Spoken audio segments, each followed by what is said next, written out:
धन्यवाद सभापति महोदय। मुझसे पहले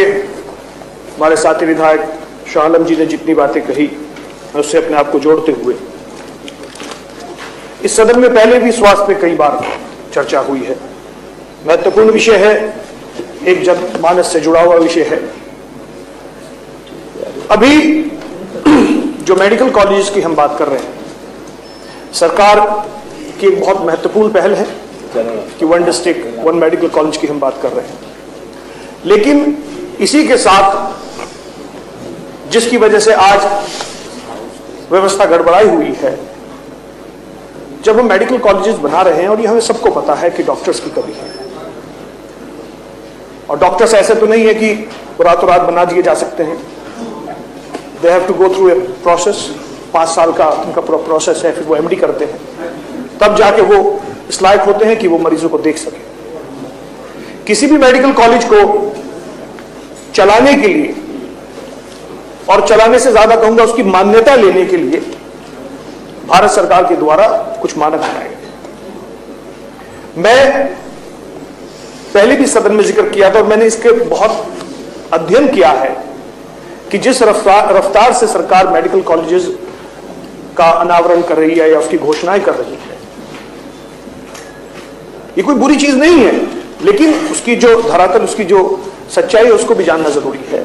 कि जितने मेडिकल कॉलेजेस हमने अनाउंस किए हैं और जितने डॉक्टर्स की आवश्यकता है उनके लाइसेंस लेने के लिए, उतने डॉक्टर्स भी हमारे पास उपलब्ध नहीं है। मैं नहीं जानता कि कैसे एमसीआई या दिल्ली से आई हुई वो संस्थान जो कि इन कॉलेज को मान्यता देती है, शुरुआत करने के लिए कहां से तो वो मानक पूरे करेंगे और कहां से वो डॉक्टर्स आएंगे।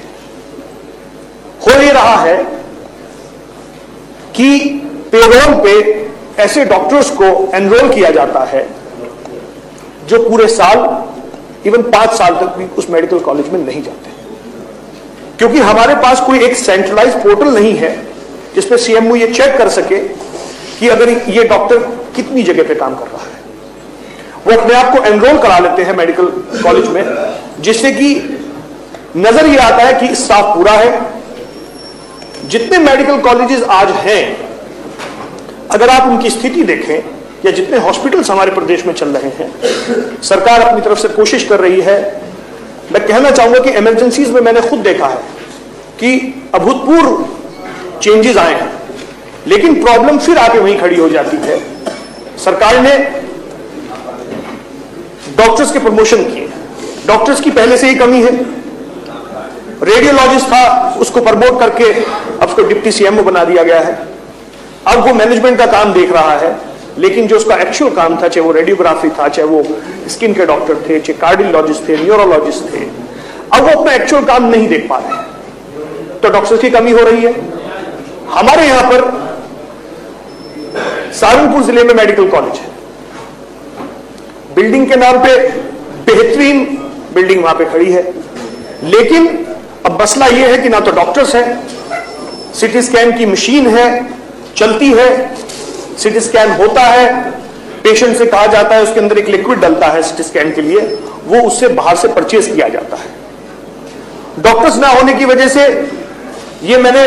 एक सर्वे किया था कि सहारनपुर डिस्ट्रिक्ट में, अगर आप उससे सटा हुआ जिला है हरियाणा और सटा हुआ जिला है उत्तराखंड, अगर आप वहां के हॉस्पिटल्स के रिकॉर्ड मंगाएं तो आपको नजर आएगा कि सहारनपुर से 70 से 75 का पेशेंट जो है, परसेंटेज पेशेंट शिफ्ट हो रहा है या तो मौलाना मेडिकल कॉलेज या चंडीगढ़, या वहां से शिफ्ट हो रहा है वेदांत महंत हॉस्पिटल है हमारे यहाँ पे, जॉली ग्रांट है, ये शिफ्ट हो रहा है। उसकी बहुत बड़ी रीजन है कि हमारा सरकारी अस्पताल और मेडिकल कॉलेज है,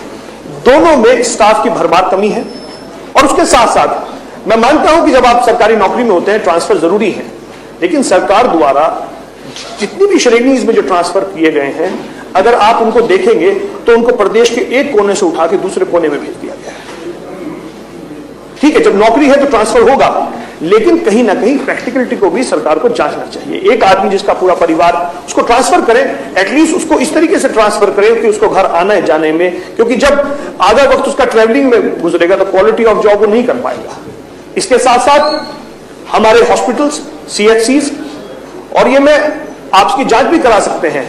आप देखेंगे जितना सरकारी जो मोबाइल या जो टेलीफोन नंबर लैंडलाइन सीएचसीज में होते हैं, हॉस्पिटल्स में होते हैं, इमरजेंसीज में होते हैं, क्योंकि पेशेंट या जो मरीज होता है उसको सबसे ज्यादा जरूरत रात के वक्त में होती है, जब मेडिकल फैसिलिटीज की मिलना बड़ी मुश्किल का काम होता है। हालात ये है, आज के वक्त में आप किसी सीएचसी, किसी हॉस्पिटल में आप फोन नंबर डायल करना चाहें तो वो नहीं हो पाता, वो अवेलेबल ही नहीं है, वो मिल ही नहीं रहा है। हालात ये हो गए हैं कि दवाइयां, सरकारी अस्पताल में जो दवाइयां थी वो पूर्णतः अवेलेबल नहीं है। पता चलता है 4 गोली डॉक्टर ने लिखी, उसमें से एक अवेलेबल थी, वो मिल गई, दूसरी अवेलेबल नहीं। मेरा सरकार से अनुरोध है आपके द्वारा कि जब हम हेल्थ की बात करते हैं, माननीय सदस्य ने बताया कि हम पूरा बजट भी स्पेंड नहीं कर पाए, अखबारों में बहुत अच्छा लग सकता है, योजनाओं में बहुत अच्छा लग सकता है। आज के वक्त में डॉक्टर्स की कमी और कमी होने के साथ उनका प्रमोशन करके उनको मैनेजमेंट में डाल दिया गया। आधे से ज्यादा डॉक्टर आज के वक्त में स्वास्थ्य मेला या और मीटिंग्स में इन्वॉल्व है। आप किस भी अस्पताल में चेक कर लीजिए। और जो ये बात मैंने पहले कही थी, आज आपके माध्यम से दोबारा सरकार को कहना चाहता हूं कि जब हमारे पास, मुझे वक्त है, इस समय लगेगा, समय के बाद डॉक्टर्स आएंगे, मेडिकल कॉलेज चल पाएंगे, लेकिन जो मेडिकल कॉलेज आज चल रहे हैं, जब उनकी हम पूर्णता नहीं कर पा रहे हैं, जो डॉक्टर्स की अवेलेबिलिटी हो, जो एमसीआई के नॉर्म्स है, तो मैं नहीं मान सकता। शेखुद्दीन मेडिकल कॉलेज है सहारनपुर के अंदर, जब आज के वक्त में वहां फैसिलिटी और फैकल्टी दोनों की कमी है। जब फैकल्टी है ही नहीं तो जो बच्चे वहां पढ़ रहे हैं वो किस तरह की शिक्षा ले रहे होंगे, कौन उन्हें पढ़ा रहा होगा।